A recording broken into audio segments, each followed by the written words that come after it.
Today we're going to be talking about 4 things that I wish I knew when I was in high school. My name is Coach William Lowe and I'm the founder of Strive Basketball and Performance as well as the Strive Goal Team. Make sure you give us a like and subscribe to our channel for our weekly content. Let's get into it.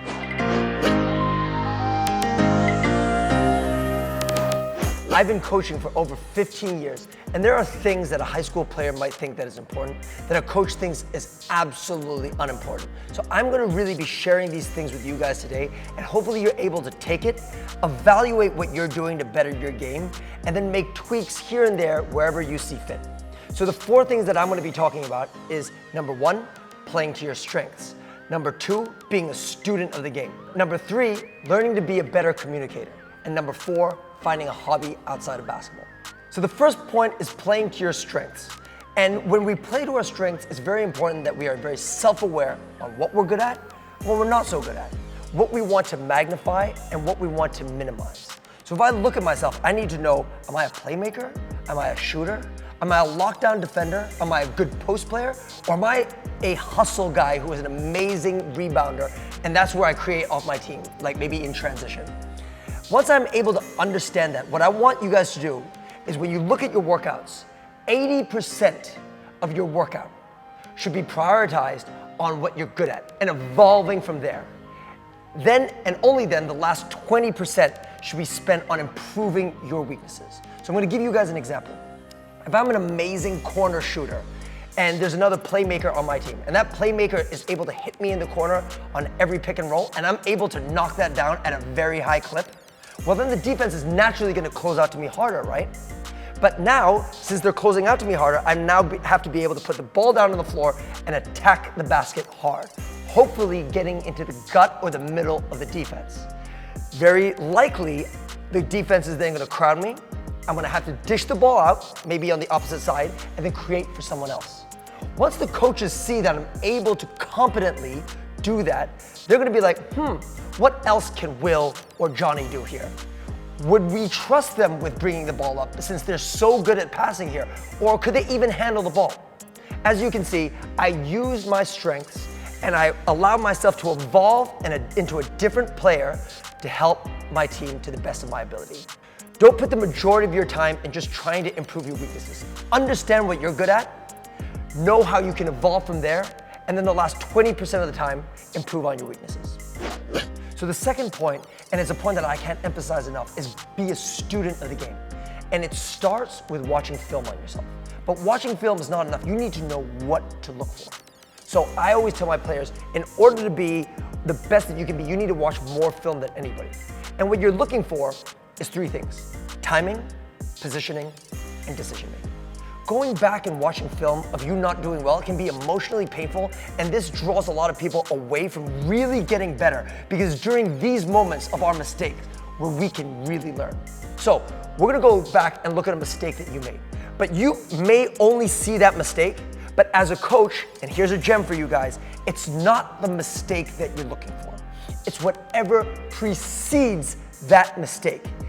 And to give you a shortcut into over 15 years of my career, it usually leads to a couple things: positioning, vision, anticipation, and decision making. In that order.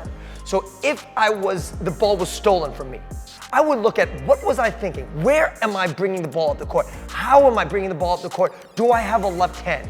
Was it that I was trying to avoid using my left hand, so I forced it to the right? These are things that you need to understand about yourself. Then the second point is find a friend who is way better than you and work out with them on a daily basis. That special friend to me was a guy by the name of Cody Moffett. And Cody is still one of my best friends to this day. And when working out with Cody, he would dunk on me, he would shoot in my face, he would talk a lot of trash. He still does when I see him in New York. And I got a lot better working with Cody. But where I got a lot better working with Cody is after the workouts, when I asked him, what were you doing? What were you thinking when you caught the ball here? How did you make that spin move when you were in the paint? Why did you decide to cross over on me here? Finding a friend who is way better than you is one of the fastest ways to expedite your progress in order to be the best basketball player that you can become. Then the final thing of becoming a student of the game is tracking. And this is something I don't see a lot of people do. I see a lot of people watching film, but tracking that film, I don't see a lot of. Where did you take the shot? Was it a 3? Was it a 2? Was it in transition? Was it in the half court set? Was it with when you went up for the layup? Was it with the right? Was it with the left? Tracking all these things are imperative. Don't only track your misses and makes, track your turnovers. And it's very, very likely, guys, that you will see a pattern to what you're good at and what you're not good at. This is what really changed my life. Don't ask your coach to do it. I don't do it for my players. And the reason I don't do it for my players is because I would be stealing their education. This is on you to become the best basketball player that you can become, and understanding where you are strong and where you are not as strong, and improving on those weaknesses to become a well-rounded player. Number 3, learn how to be a good communicator. Communication is one of the biggest, most important skills on the court. And anybody who cannot communicate will not last very long on a high-level team. Basketball is a team sport, so being clear and concise, especially on defense, but also offense, so that your team acts as a unit, is one of the things that coaches want to see. Now, we talked about self-awareness before. If you are not very good with the ball, then communication is one of the most imperative things that you can do to have more time on the court, right? So being able to motivate your team, but also telling your team what is about to happen, telling them that the screen is coming to their left, telling them to switch off that screen, telling them you're on help. On offense, telling them that you're wide open in transition. These are all things that make a good team into a great, great team. Do not overlook communication. It is one of the most important skills. As a matter of fact, I would put communication as one of the skills that is equally as important to your ball handling ability. Now, on any long season in basketball, there's going to be clashes between teammates. Season is long, everybody is tired, you see your teammates every single day. Not everybody's going to get along very well. And sometimes, as a player, it's not on the coach to solve all of your problems. So your ability to be able to have what we call crucial conversations with a teammate that you may not be seeing eye to eye with is imperative. Everybody, when the season first starts, they're excited. Everybody's eager to hang out with each other. Everybody's willing to dive on the floor. But as the season goes, mediocre teams, good teams, well, their communication is going to slowly die.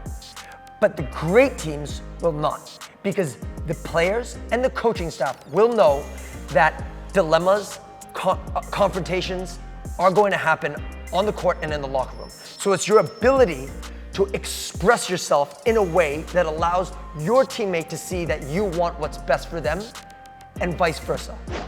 Point number 4, find a hobby outside of basketball. If you're like me and you're a gym rat, you spend all your time on the court or watching film.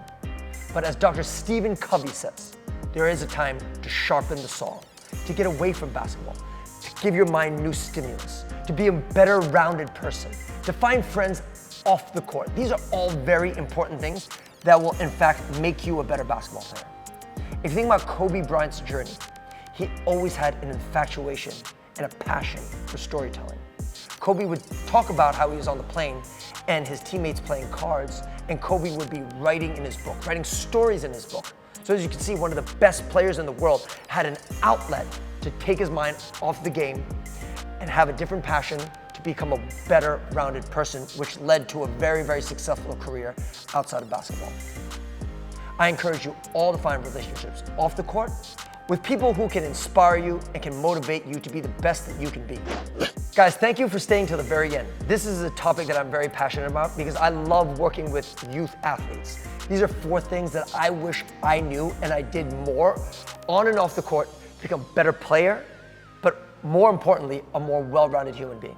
Now, if you found value in this video, leave us a like and subscribe to our channel to get these videos every single week, and let us take you on the journey to becoming the best player that you can become. See you guys next week.